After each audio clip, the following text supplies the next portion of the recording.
Let's debone some salmon.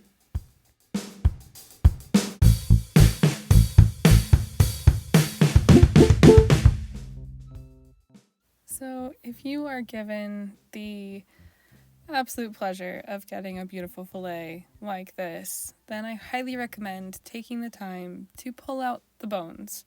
You will end with a much better product after cooking, and you won't have to worry nearly as much about biting into and or swallowing a bone.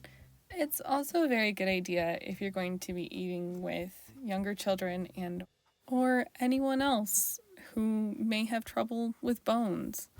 So it can definitely be a great idea to remove bones before feeding fish to others, especially if they're not familiar with bones being in fish. I have a specific set of tweezers that are a bit wider for this. Normal set of tweezers totally works fine. I think I have also taped pliers before to do this.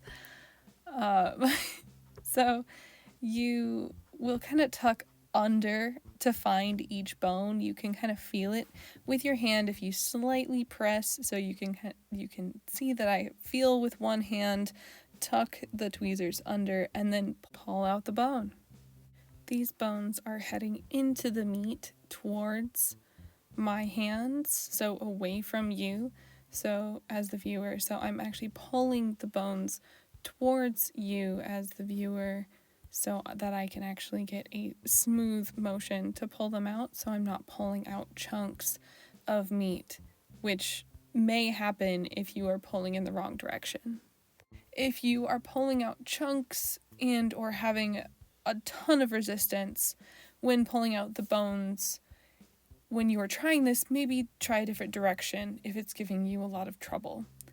I also try to hold down the fish with my other hands to kind of expose that bone a little. You can press a little bit to kind of show the tip of that bone, but try not to press too hard so you don't just bruise the beautiful fillet itself.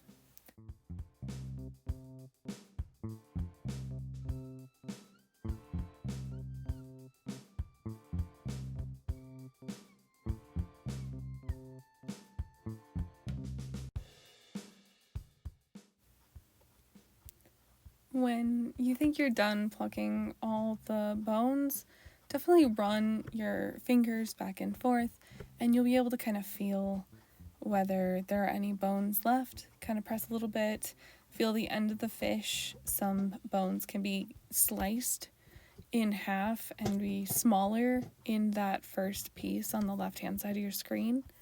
So yeah, just kind of feel around and make sure it's a little bit safer for everyone that you're preparing fish for. I helped catch these fish in a net this last spring, and it's very rewarding to see my food start to finish.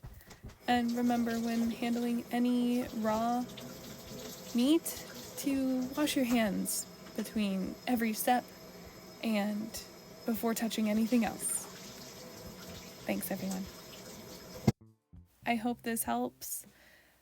I hope you enjoy a treat like this if you get one. I ended up making a Texas pecan encrusted fillet with this one. It was delicious. Thanks, everyone. Stay inspired.